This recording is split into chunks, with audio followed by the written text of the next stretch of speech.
नमस्कार दोस्तों, स्वागत है हमारे चैनल एसडीएम ऑनलाइन क्लासेज में। तो कैसे हो आप सभी? उम्मीद है कि आप सब एकदम बढ़िया होंगे और बहुत ही ज़बरदस्त तरीके से अपने आगामी इंटर परीक्षा 2026 की तैयारी कर रहे होंगे। दोस्तों, आज की इस क्लास में हम आपके लिए लेकर आए हैं क्लास 12th हिस्ट्री के टॉप 50 वीवीआई ऑब्जेक्टिव क्वेश्चन, जो आपके परीक्षा में बार-बार आने वाले प्रश्न हैं और आपकी परीक्षा में कई बार पूछे जा चुके हैं और पूछे जाने के सबसे अधिक चांस भी है। तो चलिए बिना देरी किए क्लास को शुरू करते हैं। क्लास शुरू करने से पहले एक बार माँ सरस्वती की आशीर्वाद ले लेते हैं। तो प्रेम से बोलिए माँ सरस्वती की जय। चलिए अपने क्लास की ओर बढ़ते हैं। तो आज के सेशन का पहला प्रश्न है कि धर्म की शुरुआत किसने की? काफी इंपॉर्टेंट प्रश्न है कि धर्म की शुरुआत किसने किया। ऑप्शन ए में है चंद्रगुप्त मौर्य, ऑप्शन बी में है चंद्रगुप्त विक्रमादित्य, ऑप्शन सी में है अशोक और ऑप्शन डी में है कनिष्क। तो धर्म की शुरुआत किसने की? तो धर्म की शुरुआत जो है अशोक ने किया था। किसने? तो अशोक ने किया था। तो यहाँ पे क्या हो जाएगा? ऑप्शन सी यहाँ पे सही हो जाएगा। अच्छा, धर्म की शुरुआत अशोक ने जो है कब किया था? तो कलिंग युद्ध के पश्चात किया था। किस युद्ध के पश्चात? तो कलिंग युद्ध के पश्चात जो है धर्म की शुरुआत अशोक के द्वारा की जाती है। कलिंग युद्ध कब होती है ये भी आपसे पूछ सकता है एग्जाम में। तो 261 ईसा पूर्व याद रखना है। 261 ईसा पूर्व मतलब कि बीसी। ठीक है, तो अशोक ने धर्म की शुरुआत की थी 261 ईसा पूर्व कलिंग युद्ध के विजय के पश्चात। ठीक है, और यह अशोक जो है आपके मौर्य वंश के क्या है? तो एक शासक थे जो महान शासक माने जाते हैं। ठीक है, चलिए अगले प्रश्न की ओर चलते हैं। प्रश्न संख्या 2 है कि महावीर ने पार्श्वनाथ के सिद्धांत में नया सिद्धांत क्या लाया था। ठीक है, जो महावीर स्वामी थे वो पार्श्वनाथ कौन थे? पार्श्वनाथ जो है जैन धर्म का आप लोग नाम सुने होंगे। ठीक है, जैन धर्म में टोटल कितने तीर्थंकर थे? जैन धर्म में जो आपके टोटल जो है 24 तीर्थंकर थे। तीर्थंकर मतलब कहने का मतलब गुरु। ठीक है, 24 तीर्थंकर थे, जिसमें से पार्श्वनाथ जो है आपके 23वें तीर्थंकर थे। कौन से? तो 23वें तीर्थंकर आपके पार्श्वनाथ हो जाएंगे। ठीक है, और 23वें तीर्थंकर पार्श्वनाथ के ने कुल 4 सिद्धांत दिए थे। कितना? 4 सिद्धांत। इसी 4 सिद्धांत में ठीक है एक नया सिद्धांत जोड़े थे। कौन? 24वें तीर्थंकर महावीर स्वामी। ठीक है, जो कौन सा था? वह था आपका ब्रह्मचर्य का सिद्धांत। कौन सा सिद्धांत? ब्रह्मचर्य का सिद्धांत। तो यहाँ पे ऑप्शन बी क्या हो जाएगा? सही हो जाएगा। ठीक है, बाकी 4 सिद्धांत जो है पार्श्वनाथ ने बनाया था। कौन कौन सा था? तो अहिंसा था, सत्य था, अपरिग्रह था और एक और था असत्य। ठीक है, असत्य। ठीक है, तो यहाँ पे 4 आपको याद रखना है पार्श्वनाथ का सिद्धांत। इसमें से 5वां सिद्धांत ब्रह्मचर्य जो है महावीर स्वामी ने जोड़ा था। जैन धर्म के संस्थापक आपके कौन? तो ऋषभदेव थे। ठीक है, चलिए अगला प्रश्न है कि अकबर के दरबार का प्रख्यात गायक कौन था। ठीक है, ये सभी के सभी प्रश्न काफी हद तक इंपॉर्टेंट है और सभी प्रश्न आपके बोर्ड एग्जाम में पूछे जा चुके हैं। ठीक है, और एक बार दो बार नहीं बल्कि कई बार। और जो भी प्रश्न आपकी बोर्ड एग्जाम में आगे बनने वाले हैं सब पिछले वर्ष के ही क्वेश्चन होंगे। ठीक है, प्रीवियस ईयर क्वेश्चन आपसे पूछे जाएंगे एग्जाम में। ठीक है, अधिकतर ऐसा ही होता है। तो चलिए अकबर के दरबार का प्रख्यात जो गायक था वो कौन था? तो वो था आपका तानसेन था। कौन था? तानसेन था। तो यहाँ पे क्या हो जाएगा? ऑप्शन ए यहाँ पे सही हो जाएगा। ठीक है, चलिए अगला प्रश्न है कि प्रसिद्ध ग्रंथ इंडिका की रचना किसने किया था? तो इंडिका की रचना जो किसने किया था? तो मेगास्थनीज ने किया था। यहाँ पे ऑप्शन बी यहाँ पे सही हो जाएगा। ठीक है, इंडिका किसकी रचना है? तो मेगास्थनीज की रचना है, जिसमें मौर्य काल इतिहास के बारे में जानकारी प्राप्त होती है। यहाँ पे एक और आपको बता दें कि जितने सारे पुस्तक है, पुस्तक और उसके लेखक से काफी ज्यादा प्रश्न आता है। ठीक है, और एक कॉम्पिटिशन एग्जाम में पूछा जाता है। तो ऐसे आपको याद करना काफी इम्पोर्टेंट जाता है खोज कि कौन से पुस्तक के लेखक कहाँ है। तो इस चैनल पे एक शॉर्ट वीडियो है। ठीक है, जिसपे आपके टोटल पुस्तक और उसके लेखक बताया गया है। तो उस पर जाकर उस शॉर्ट वीडियो को देख लीजिएगा। चलिए अगला प्रश्न है कि गंगा पुत्र किसे कहा जाता है? गंगा पुत्र जो है किसे कहा जाता है? तो पितामह भीष्म को कहा जाता है। तो यहाँ पे है ऑप्शन सी, भीष्म को जो है गंगा पुत्र के नाम से जाना जाता है। ठीक है, चलिए अगला प्रश्न है कि पाटलिपुत्र नगर की स्थापना उदयन ने किन नदियों के संगम पर की थी? अच्छा, पाटलिपुत्र नगर की स्थापना किसने किया था? तो उदयन ने किया था। ठीक है, किसने? तो उदयन ने किया था। अच्छा, उदयन जो है किस वंश का था? तो उदयन जो आपका हर्यक वंश का था। किस वंश का? तो हर्यक वंश से संबंधित होता है उदयन, जो किसका बेटा था? तो अजातशत्रु का। ठीक है, और अजातशत्रु किसका बेटा था? तो बिंबिसार का, जो बिंबिसार ने हर्यक वंश की क्या की थी? तो स्थापना की थी, और उसी का पोता मतलब उदयन था। और उदयन ने जो है क्या? तो पाटलिपुत्र की स्थापना की। अभी वर्तमान में बिहार में जो पटना शहर है। ठीक है, और वह जो है 3 नदियों के संगम पर पाटलिपुत्र की स्थापना करता है। वह 3 नदी कौन थी? तो गंगा, सोन और पुनपुन। इसको अच्छे से याद रखना है, यह प्रश्न आपके सब्जेक्टिव में भी पूछा जाता है। ठीक है, तो यहाँ पे क्या हो जाएगा? ऑप्शन डी यहाँ पे सही हो जाएगा। अगले प्रश्न की बात करते हैं, तो अगला प्रश्न है कैप्टन हॉकिंस किस मुगल शासक के दरबार में आया था? तो जो कैप्टन हॉकिंस है वह आपके जहांगीर के शासनकाल में भारत आया था। और हॉकिंस जो है, सॉरी क्या बोलते हैं, जहांगीर जो है किस वंश के संबंधित है? तो मुगल वंश से, ठीक है, जिसके संस्थापक कौन है? तो बाबर था। चलिए अगला प्रश्न है गुरु नानक का संबंध जो है किस धर्म से था? गुरु नानक जी सिख धर्म से संबंधित है, ठीक है। अच्छा, सिख धर्म में टोटल कितने गुरु हुए हैं? तो 10 गुरु। कितने? 10 गुरु, ठीक है। तो यहाँ पे जो है ऑप्शन ए सही हो जाएगा। अगला प्रश्न है कि सलीम चिश्ती की दरगाह जो है कहाँ पर अवस्थित है? सलीम चिश्ती की आपसे बात कर रहा है, ठीक है। तो यहाँ पे जो है आगरा हो जाएगा। क्या हो जाएगा? आगरा हो जाएगा। आगरा में अगर ऑप्शन में ना दे, ठीक है, तो वहां पे देता है अब क्या क्या तो सलीम चिश्ती की दरगाह जो है फतेहपुर सीकरी। कहाँ पे? फतेहपुर सीकरी आपको याद रखना है, ठीक है, जो कि आपके आगरा से लगभग 35 किलोमीटर क्या है? तो दूर है। वास्तव में फतेहपुर सीकरी जो है सलीम चिश्ती की क्या है? दरगाह है। ऑप्शन में फतेहपुर सीकरी नहीं दिया था, इसलिए यहाँ पे आगरा लगाया है, ठीक है। और अजमेर किसकी दरगाह है? अजमेर, तो अजमेर जो है आपकी ख्वाजा मोइनुद्दीन चिश्ती की। अजमेर किसकी दरगाह है? तो ख्वाजा, याद रखना आपको, ख्वाजा मोइनुद्दीन चिश्ती की दरगाह है। और सलीम चिश्ती की दरगाह जो है आपकी कहाँ है? तो फतेहपुर सीकरी है, ठीक है। चलिए अगला प्रश्न है फतेहपुर सीकरी को राजधानी किसने बनाया था? तो आप लोगों को याद होना चाहिए कि अकबर ने जो है फतेहपुर सीकरी के क्या बनाया था? तो अपना राजधानी बनाया था। तो यहाँ पे ऑप्शन ए सही हो जाएगा। अकबर जो है मुगल काल के सबसे महान शासक माने जाते हैं। चलिए अगला प्रश्न है गोपुरम का संबंध किससे है? गोपुरम का अर्थ क्या होता है? गाय से, नगर से, व्यापार से या फिर मंदिर से? तो गोपुरम का संबंध जो है आपके मंदिर के प्रवेश द्वार से है, ठीक है। मंदिर के प्रवेश द्वार को गोपुरम कहा जाता था। तो यहाँ पे ऑप्शन डी सही हो जाएगा। सभी प्रश्न वेरी वेरी इंपॉर्टेंट है, एक भी प्रश्न आप लोग मिस मत कीजिएगा, या क्योंकि यहाँ से प्रश्न 100% बनेगा ही बनेगा। अगला है आमुक्ति माल्यवाद किसने लिखी थी? आमुक्ति माल्यवाद किसने लिखी थी? हरिहर वन, बुक्का वन, देवराय वन या फिर कृष्ण देव राय, ठीक है। तो यहाँ पे जो है आमुक्ति माल्यवाद जो है कृष्ण देव राय ने लिखा था, कृष्ण देव राय ने लिखा था। हरिहर और बुक्का जो है आपके क्या हो जाता है? तो विजयनगर साम्राज्य की स्थापना करते हैं 1336 में। इसको आप लोग अच्छे से याद रख सकते हैं। तो यहाँ पे क्या हो जाएगा? ऑप्शन डी यहाँ पे सही हो जाएगा। चलिए अगला है दीन ए इलाही किससे संबंधित है? दीन ए इलाही किसने चलाया था? तो अकबर ने चलाया था, ठीक है।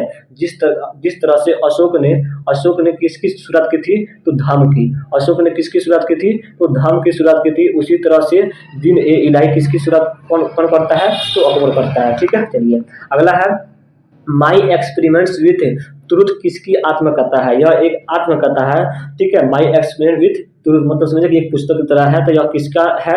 तो वह हो जाएगा आपके महात्मा गांधी का। तो यहाँ पे ऑप्शन सी सही उत्तर हो जाएगा। अगला प्रश्न है कि गांधी इरविन समझौता कब होता है? गांधी और इरविन के बीच जो है, गांधी जी और इरविन के बीच की जो है समझौता, जो आपसे पूछ रहा है कि कब हुआ था? तो यहाँ पे जो है 1931 में हुआ था। कब हुआ था? तो 1931 में। ऑप्शन बी यहाँ पे सही हो जाता है। टोटल कितने गोल मेज सम्मेलन हुए थे? तो टोटल यहाँ पे 3 गोल मेज सम्मेलन होते हैं, आपको भी याद रखना है, ठीक है। ऑप्शन यहाँ पे बी सही हो जाएगा। अगला है महात्मा गांधी द्वारा शुरू किया गया पहला आंदोलन कौन था? ठीक है, महात्मा गांधी द्वारा शुरू किया गया आंदोलन कौन था? ये तो सभी तो महात्मा गांधी के आंदोलन थे, यहाँ पे पहला होगा, ठीक है।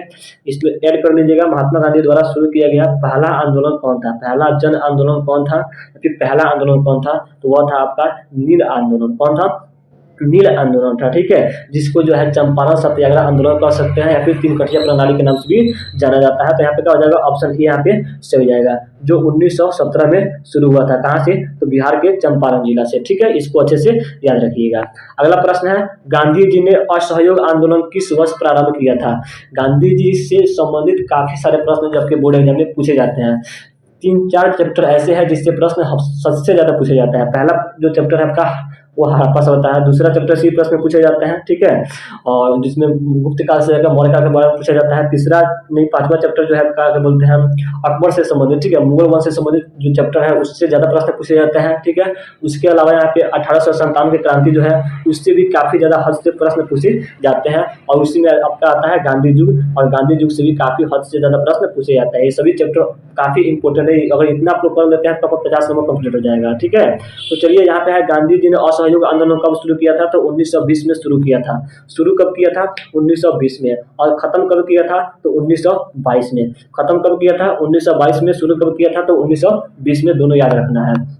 चलिए, अगला प्रश्न है कि सर्वाधिक प्राचीन ग्रंथि स्मृति कौन सी है? सर्वाधिक प्राचीन स्मृति कौन सी है? नारद स्मृति या एकलव्य स्मृति या फिर मनु स्मृति या फिर गौतम स्मृति? तो सबसे प्राचीन जो आपकी स्मृति है वह है आपकी मनु स्मृति, जिसकी रचना कौन करते हैं? तो मनु करते हैं। इसके रचनाकार कौन है? तो मनु है। ठीक है, अगला प्रश्न है हिंदू परंपरा में मोक्ष का मार्ग क्या है? हिंदू धर्म में, सनातन धर्म में जो है मोक्ष किसे बोलेंगे?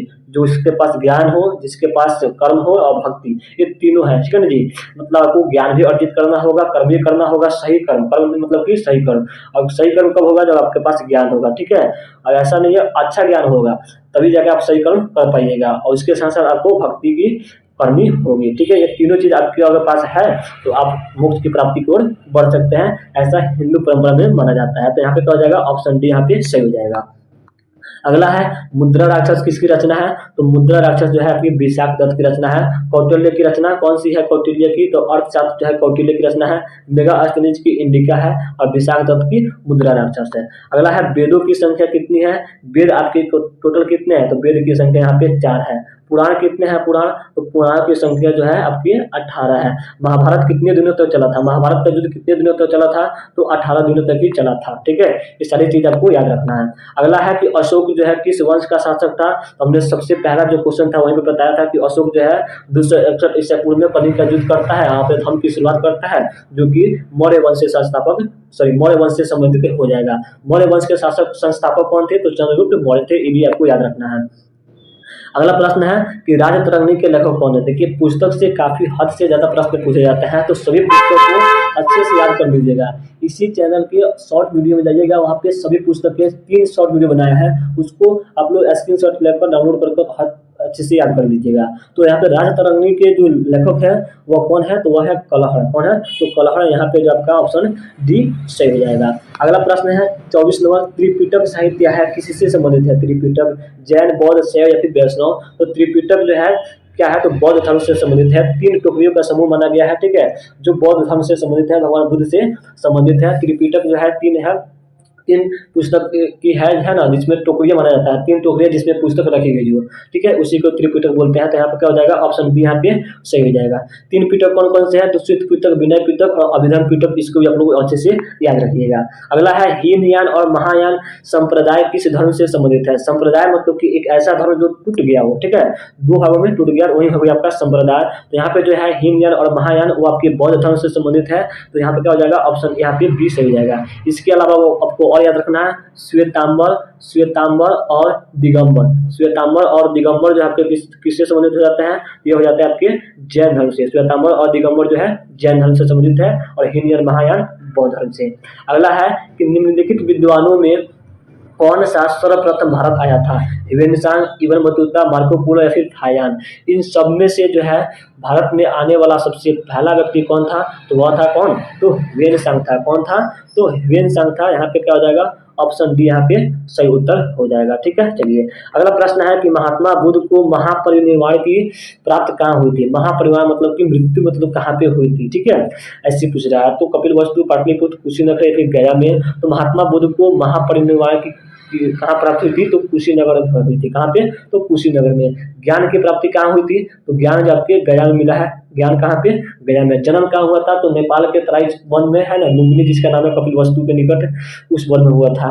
ठीक है, तो यहाँ पे आपको अच्छे से सब सारी चीजें याद रखना है। अगला प्रश्न है महावीर का जन्म कहाँ हुआ था? ठीक है, महावीर का जन्म, महावीर स्वामी का जन्म लुम्बिनी यहाँ पे नहीं होगा। लुम्बिनी में जो है गौतम बुद्ध का जन्म हुआ है, और महावीर स्वामी का जो जन्म हुआ था वह हुआ था आपके कहाँ? तो कुंडलवन वैशाली में। कहाँ पे? कुंडलवन वैशाली में। ऑप्शन सी यहाँ पे सही हो जाएगा। अगला प्रश्न है कि बुद्ध के बचपन का नाम क्या था? तो बुद्ध के बचपन का नाम क्या था? तो वह था सिद्धार्थ। ठीक है, बुद्ध के बचपन का नाम सिद्धार्थ था, और वर्धमान जो है महावीर जी का नाम था। ठीक है, महावीर स्वामी का जो नाम बचपन का नाम क्या था? तो वर्धमान था, और बुद्ध के बचपन का नाम सिद्धार्थ था। देवदत्त कौन था? तो देवदत्त जो है बुद्ध के भाई था। ठीक है, बुद्ध का भाई का नाम क्या था? तो देवदत्त था। ये भी आपको याद रखना है। और उनके बेटा का नाम क्या था? तो राहुल था। भगवान बुद्ध के बेटा का नाम राहुल था, भाई का नाम देवदत्त था, बचपन का नाम सिद्धार्थ था, महावीर स्वामी के बचपन का नाम वर्धमान था। ये सारे पॉइंट आपको अच्छे से याद रखना है, कोई प्रश्न यहाँ से बन सकता है। अगला है जैन धर्म के 24वें तीर्थंकर कौन थे? तो महावीर स्वामी जो है जैन धर्म के 24वें तीर्थंकर माने जाते हैं। प्रथम तीर्थंकर जो आपके ऋषभदेव हो जाएंगे और यह हो जाएंगे आपके 23वें गुरु कौन हो जाएंगे? तो पार्श्वनाथ। 24वें कौन हो जाएंगे आपके? तो महावीर स्वामी। और ऋषभदेव जो है आपके पहले है, अर्थात कि यह संस्थापक है। जैन धर्म के संस्थापक कौन है? तो ऋषभदेव है। और वास्तविक संस्थापक अगर पूछा जाए तो वह आ जाएंगे महावीर स्वामी। वास्तविक संस्थापक महावीर स्वामी और संस्थापक तो ऋषभदेव। ठीक है, चलिए अगला प्रश्न की ओर चलते हैं। अगला प्रश्न है किताब उल रेहला। रेहला पूछ रहा है आपसे, ठीक है, किताब उल हिंद नहीं, कंफ्यूज नहीं होना है। किताब उल हिंद एक अलग पुस्तक है और किताब उल रेहला एक अलग पुस्तक है। बताना है कि किताब उल रेहला जो है किसकी पुस्तक है। यहाँ पे जो है 31 नंबर प्रश्न का राइट उत्तर हो जाएगा इब्न बतूता। कौन? तो इब्न बतूता यहाँ पे क्या हो जाएगा? ऑप्शन सी हो जाएगा। और किताब उल अगर हिंद कहता है कौन? किताब उल हिंद, तो वह हो जाएगा अल बरूनी। ये भी आपको याद रखना है। अगला प्रश्न है कि यात्रियों का राजकुमार किसे कहा जाता है? यात्रियों का राजकुमार पूछ रहा है फायान, ह्वेनसांग, अल बरूनी या फिर इब्न बतूता। तो यात्रियों का राजकुमार जो आपको किसको कहा जाता है? तो ह्वेनसांग को कहा जाता है। तो यहाँ पे क्या हो जाएगा? ऑप्शन बी यहाँ पे सही हो जाएगा। ठीक है, चलिए अगला प्रश्न है कि उत्तर भारत में भक्ति आंदोलन का आरंभ किस संत ने किया था?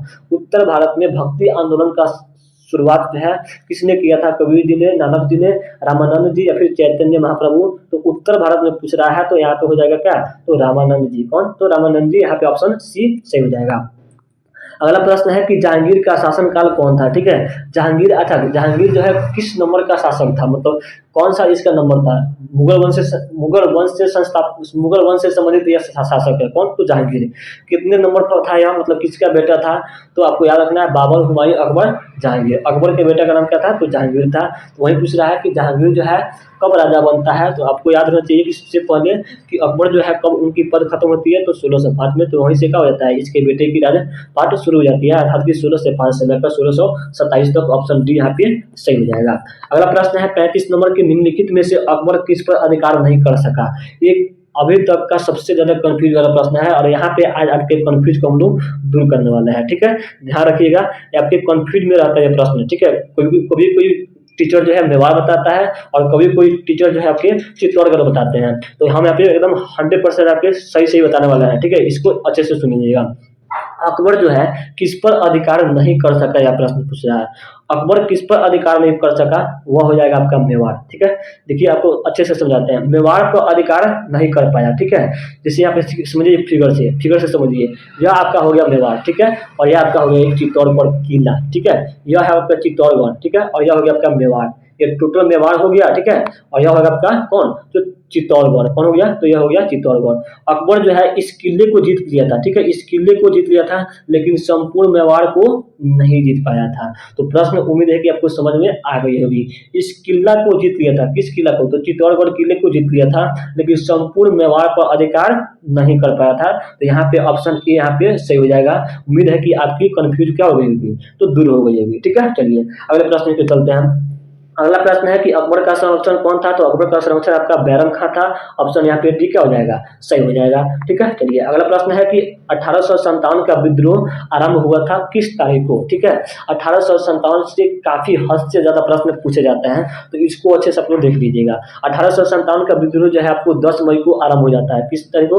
तो 10 तारीख को जो है आरंभ हो जाता है, लेकिन आरंभ करने की तिथि कब थी? तो 30 मई को, है ना। प्लानिंग कब थी? कब थी करने के लिए शुरू?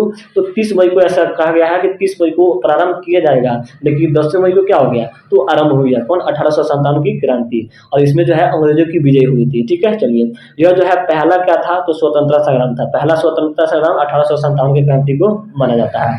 अगला प्रश्न है 1857 के क्रांति का विद्रोह का तत्कालीन कारण क्या था? ठीक है, 1857 की क्रांति जो है क्यों हुआ था? रिंग फेंस नीति के लिए, या फिर लेफ्ट का सिद्धांत के लिए, या फिर चर्बी वाला कारतूस के लिए, या फिर ईसाई धर्म के प्रचार के लिए? तो सबसे मेन इसमें का जो मुद्दा था वह था आपका चर्बी वाला कारतूस। जो यहाँ पे ऑप्शन क्या हो जाएगा? सी सही हो जाएगा।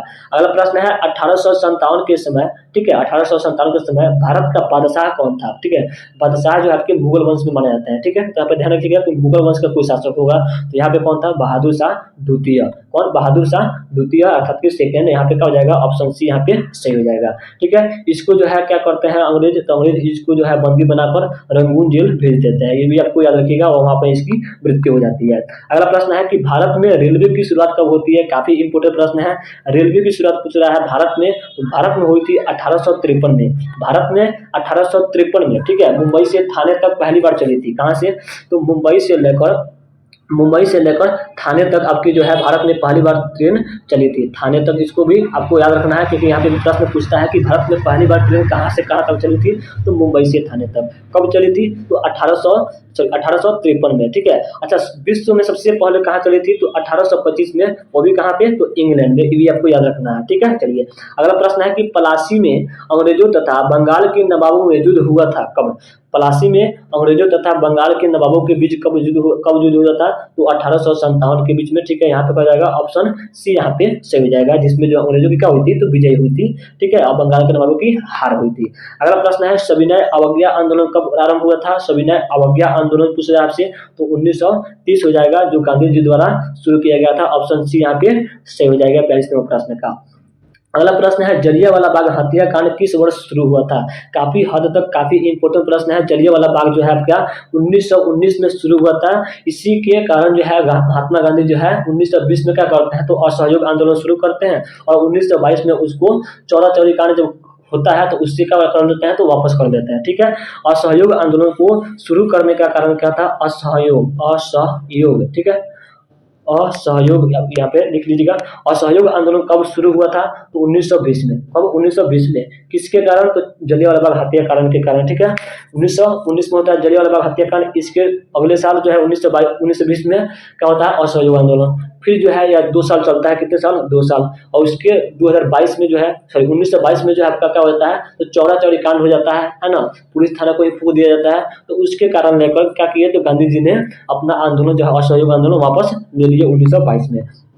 चलिए अगला प्रश्न है कि इस भारतीय संविधान के निर्माण में कितने समय लगे थे, ये तो बच्चा को याद होगा, 2 वर्ष 11 माह 18 दिन। यहाँ पे कहा जाएगा ऑप्शन डी यहाँ पे सही हो जाएगा। ठीक है, चलिए यहाँ पे एक कंफ्यूजन को बताते हैं 2025 में। ठीक है, 2024 में एक प्रश्न पूछा था, यही प्रश्न पूछा था कि भारतीय संविधान के निर्माण में टोटल कितने समय लगे थे, और वहां पे ऑप्शन ए नहीं था। ठीक है, ऑप्शन था 1 वर्ष, 2 वर्ष, 3 वर्ष और 4 वर्ष। तो यहाँ पे आप क्या लगाइएगा, 3 वर्ष, क्योंकि यहाँ पे जो है कितने दिन कब है, तो ऐसा नहीं करना है, टोटल 2 वर्ष लगे थे, आपको 2 वर्ष लगाना है। 11 माह 18 दिन यहाँ पे काउंट नहीं करना है, 2 वर्ष ही लगे थे, तो 2 वर्ष ही आपको लगाना है। जब प्रश्न आपके 2024 में पूछा गया था पॉलिटिकल साइंस में। ठीक है, इसको याद रखिएगा। चलिए अगला प्रश्न है कि भारतीय राष्ट्रीय कांग्रेस की पहली महिला अध्यक्ष कौन थी, भारतीय राष्ट्रीय कांग्रेस की पहली महिला अध्यक्ष आपसे पूछ रहा है, तो वह थी कौन, तो एनी बेसेंट थी। ठीक है, एनी बेसेंट। ठीक है, ए ओ हुम। ठीक है, ए ओ हुम जो है क्या हो जाता है, तो इसके संस्थापक हो जाते हैं। अच्छा, भारतीय राष्ट्रीय कांग्रेस की पहली महिला, तो यहाँ पे एनी बेसेंट हो जाती है। अगला प्रश्न है महात्मा गांधी के बचपन का नाम क्या था, तो महात्मा गांधी के बचपन का नाम यहाँ पे हो जाता है आपका मोनिया। क्या, तो मोनिया था महात्मा गांधी के बचपन का नाम, ऑप्शन बी यहाँ पे याद रखिएगा। अगला प्रश्न है कि भारतीय राष्ट्रीय कांग्रेस के संस्थापक कौन है, तो अभी बताया हमने ए ओ हुम हो जाएंगे, यहाँ पे ऑप्शन ए सही हो जाएगा। अगला प्रश्न है हड़प्पा जो है किस नदी के किनारे स्थित है, हड़प्पा पूछ रहा है, न कि हड़प्पा सभ्यता। हड़प्पा सभ्यता पूछता तो यहाँ पे सिंधु नदी होता, लेकिन यहाँ पे केवल हड़प्पा नगर की बात कर रहा है, तो वह आपका ऑप्शन डी होगा, रावी नदी, और मोहनजोदड़ो आपकी सिंधु नदी। ठीक है, और संपूर्ण हड़प्पा सभ्यता अर्थात की सिंधु घाटी सभ्यता तब कहता तो वह हो जाता आपका सिंधु नदी। ठीक है, यहाँ पे अच्छे से याद रखिएगा, कंफ्यूज नहीं होना है। अगला प्रश्न है कि स्वतंत्र भारत के प्रथम गवर्नर जनरल कौन थे, स्वतंत्र भारत के प्रथम गवर्नर जनरल आपसे पूछ रहा है। जो भी यहाँ पे सी राजगोपालाचार्य लगा रहा है बिल्कुल गलत है। स्वतंत्र भारत के प्रथम गवर्नर जनरल जो है आपका लॉर्ड माउंटबेटन था। कौन था, तो लॉर्ड माउंटबेटन। यहाँ पे क्या हो जाएगा, ऑप्शन बी यहाँ पे सही हो जाएगा। अगर स्वतंत्र भारत के प्रथम भारतीय पूछते, कौन भारतीय गवर्नर जनरल कौन थे, तब आपका क्या होता, तब आपका सी राजगोपालाचार्य होता। ठीक है, इसको भी याद रखिएगा। अगला प्रश्न है और लास्ट प्रश्न है, भगत सिंह को फांसी जो है कब दी गई थी, भगत सिंह की फांसी, भगत सिंह की जन्म कब हुआ था, तो 28 सितंबर याद रखिएगा, 28 सितंबर 1907। कब 1907 में जो है भगत सिंह की जन्म होती है और इनकी मृत्यु कब होती है, शहीद कब होते हैं, तो 23 मार्च 1931 में, ठीक है, इनको फांसी दी जाती है। यहाँ पे क्या हो जाएगा, ऑप्शन ए यहाँ पे सही हो जाएगा। टोटल यहाँ पे आपके क्या है, तो 50 वीवीआई एमवीवीआई कॉलेज, ये मोस्ट इंपोर्टेंट वीवीआई कॉलेज है आपके, क्या हुए ऑब्जेक्टिव कंप्लीट हुए, जो कि आपके संपूर्ण हिस्ट्री से थे, ठीक है, मतलब हर एक चैप्टर से यहाँ पे कुछ ना कुछ इंपोर्टेंट प्रश्न यहाँ पे लिया गया था। और ऐसे ही आपके सेशन चलते रहेंगे लंबे समय तक, जबकि आपके एग्जाम खत्म ना हो। ऐसे ही टोटल 50 ऑब्जेक्टिव वीवीआई ऑब्जेक्टिव प्रश्न आपको लेकर आते रहेंगे, जो आपके एग्जाम में पूछे गए हैं और पूछे जाने की ज्यादा से ज्यादा चांस है। तो क्या कर लीजिए, इस चैनल को सब्सक्राइब करके बेल आइकन को दबा लीजिए, ताकि हम जब अगला क्लास लाए तो उसका नोटिफिकेशन आप तक पहुंच जाए, ठीक है। चलिए मिलते हैं नेक्स्ट क्लास में, तब तक के लिए जय हिंद, पढ़ते रहिए, बढ़ते रहिए।